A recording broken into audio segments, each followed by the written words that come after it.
আজকে আমার ইউনিটের বিভিন্ন ধরনের কিছু এক্সারসাইজ দেখাচ্ছি যারা প্র্যাকটিক্যাল পেশেন্টরা করছে। মেশিনের জন্য শোল্ডার এক্সারসাইজ করছে।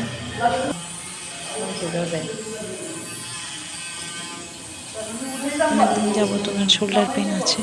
নামাইবা ওরকম পেন বাবা। এই কাকু যখন আরেকটা শোল্ডার এক্সারসাইজ করছে। উল্টা ঘুরাইছেন না কাকু? উল্টা ঘুরাইছেন? ক্লক অ্যান্টি ক্লক অন্যদিকে ঘুরাবে।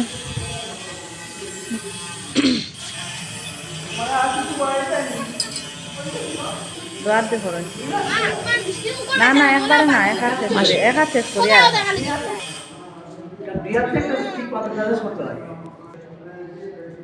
সাইডে করেন ওরকম। ওনার হাতের মধ্যে হাতে ফ্র্যাকচারও ছিল, প্লাস্টার ছিল না, এখন এক্সারসাইজ করে অনেকটা ঠিক হয়ে গেছে, প্রায় 90% ঠিক হয়ে গেছে। একদিকে যাইতো,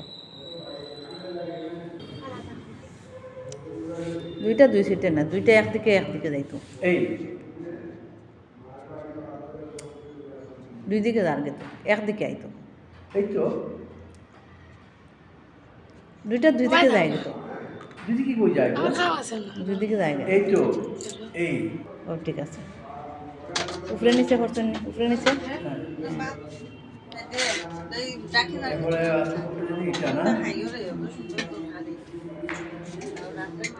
কাকুকে সুন্দর করে শোল্ডার এক্সারসাইজ করছেন।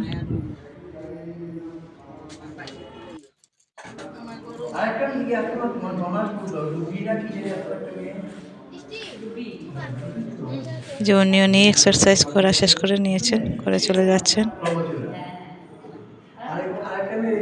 আমাদের ডিপার্টমেন্টে একসঙ্গে সব ধরনের এক্সারসাইজ হয়, যার যেটা দরকার। কেউ শোল্ডার এক্সারসাইজ, কেউ নি এক্সারসাইজ, কেউ স্পাইনাল এক্সারসাইজ, কেউ আবার সার্ভাইকাল এক্সারসাইজ, যার যেটা দরকার আলাদা আলাদাভাবে করানো হয়।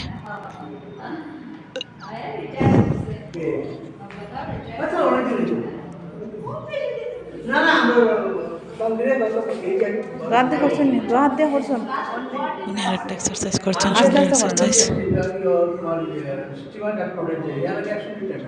মাসিমার কিন্তু অনেক সিভিয়ার, 1-2 দিন করেছেন। এটা একটা গড়ে করার মতো একটা শোল্ডার এক্সারসাইজ।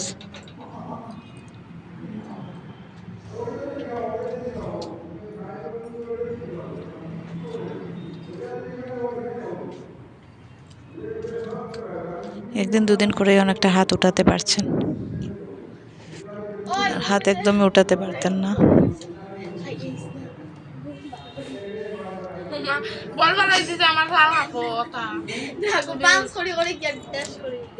এটা আজকে বেদনা বেশি না নিয়ে লাগে, ওয়েট লইয়া দেন না, একটু ওয়েট লইয়া। এটা একটা শোল্ডার এক্সারসাইজ। ওনার পেন বেশি, এই জন্য মানে কোনো ওয়েট দিয়ে করাচ্ছি না। তারপরে রাউন্ড ঘুরাই।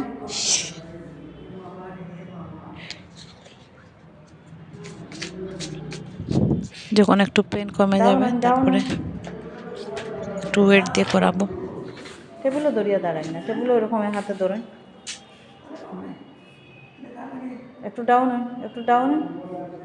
হ্যাঁ, ঘুরাই, রাউন্ড ঘুরাই 5 বার। উল্টা দিকে ঘুরান, উল্টা দেখেই বোঝা যাচ্ছে ওনার যে হাতে অনেকটা পেন আছে।